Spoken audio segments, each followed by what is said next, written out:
जो 16 तारीख आ रही है, इस पर सभी बड़े बड़े धर्माचार्य, समस्त हिंदू एकत्रित होकर के और दिल्ली में बहुत बड़ी बैठक हो रही है।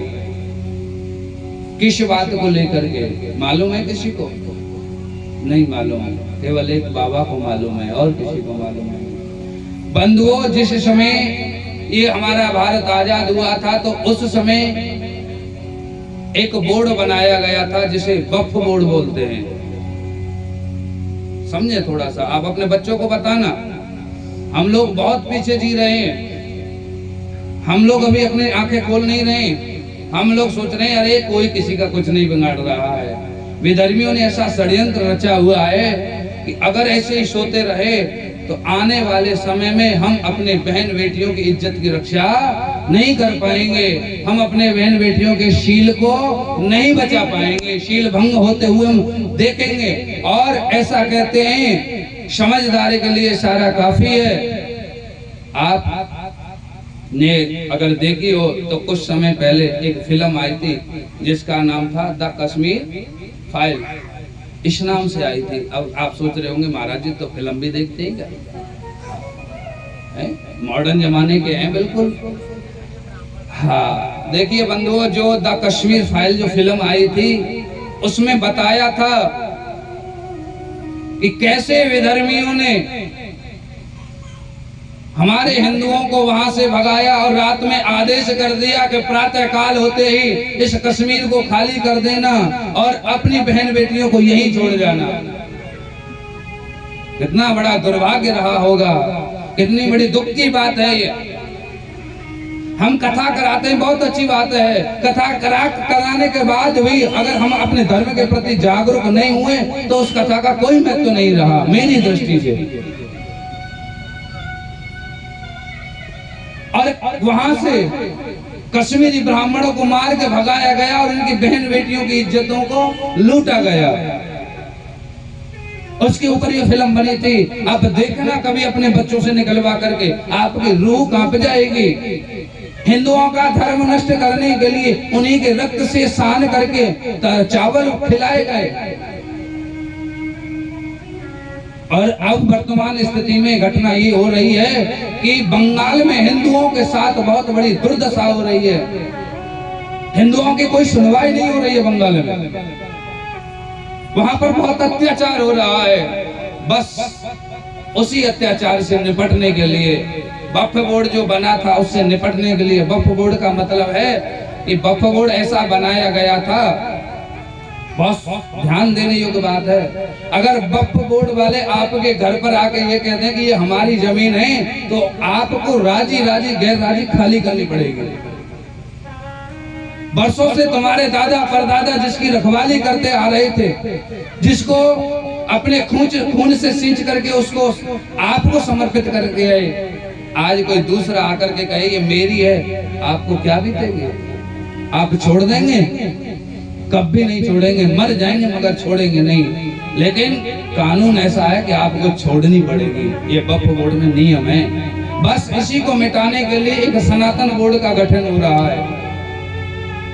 जैसे वक्फ बोर्ड वाले जहां कहते कि ये हमारी जमीन है देनी पड़ती है, उसी तरह हमारा भी एक सनातन बोर्ड होना चाहिए। हम भी जहाँ कहते हैं हमारी जमीन है वो हमें मिलनी चाहिए, ये हमारा अधिकार है। अगर हिंदू राष्ट्र में रहकर के भी हिंदुओं की बात नहीं सुनी गई तो आने वाले समय फिर कभी सुनी भी नहीं जाएगी।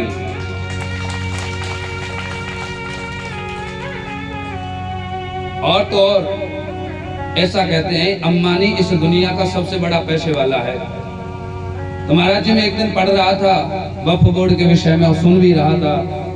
वक्फ बोर्ड वालों ने उसके जो मकान बनाया हुआ, जो भी कोठी बंगला आदि बनाया, उस पर केस कर दिया कि ये हमारी जमीन है। उनसे कह रहे हैं कि आपको अगर अपने ही मकान में रहना है तो इस मकान को लीज पर ले लो। लीज का मतलब है किराए पर ले लो, किराया दो हमें। कोर्ट में केस चल रहा है। आज भी सबसे ताकतवर दुनिया का वो व्यक्ति है, टॉप मोस्ट लोगों में, पैसे वालों में उनकी गिनती होती है, वो भी घुटने टेक रहा है, वो भी नहीं संभल पा रहा है। जब वो नहीं समझ पा रहा तो हम तो किस खेत की मूली हैं। इसलिए आप जागिए। और 16 तारीख को बहुत सुंदर पूज्य श्री देवकीनंदन ठाकुर जी सनातन बोर्ड बनाने के लिए बड़े बड़े मठाधीशों को लेकर के दिल्ली पहुंच रहे हैं, जिसका बहुत सुंदर गठन होगा। और गठन जब ही होगा जब सब हिंदू मिलकर के साथ देंगे। आप सभी से मेरा निवेदन है, आप अगर वहां भी नहीं जा सके तो सभी मोबाइल, फेसबुक, यूट्यूब इत्यादि, व्हाट्सएप आदि चलाते हैं, तो सभी अपने अपने फेसबुक के माध्यम से सनातन बोर्ड बनाने की मांग सरकार के सामने रखें, ताकि हमारे सनातन धर्म की रक्षा हो सके। बोलो हर हर। तो जाकर के अपने बच्चों से कराएंगे कि नहीं? आज ऐसा कहते हैं बंधुओं, कोई पूजा पाठ कराते हैं, कथा कराते हैं, तो उसके बदले दक्षिणा देनी पड़ती है। आज हम व्यासपीठ से आपसे एक ही दक्षिणा मांग रहे हैं, पैसा नहीं मांग रहे। सनातन धर्म की रक्षा के लिए आप सभी जागरूक होकर के अपने सनातन धर्म को, अपने सनातन धर्म का बोर्ड बनाने के लिए सभी अपने अपने बच्चों से जाकर के यूट्यूब, फेसबुक पर एक एक पोस्ट जरूर कराना, ताकि सरकार तक सभी हिंदुओं का जो मन का भाव है वो पहुंच सके। बोलो हर हर। कराएंगे कि नहीं कराएंगे? नहीं कराएंगे? कराएंगे ना? बोलो हर हर।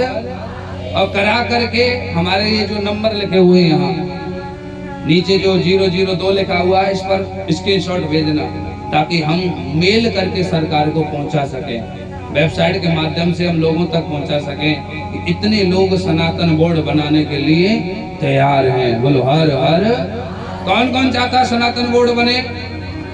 सभी चाहते हैं। तो सभी हिंदू राष्ट्र बनाने के लिए, हिंदू राष्ट्र हमारा भारत घोषित हो, उसके लिए सभी, भले ही तुम गांव में रह रहे हैं, आप सोच रहे हो गांव में हम क्या कर सकते हैं? बंधुओं, वृक्ष कितना भी बड़ा हो उसकी जड़ जमीन में मिलती है। शहर कितने भी तरक्की कर जाएं, लेकिन उनकी कहीं ना कहीं जड़ गांव से जुड़ती है, गांव से ही सारा कार्य होता है। इसलिए आप आवाज उठाएंगे तो पूरे देश में तहलका मच जाएगा। बोलो हर हर हर हर।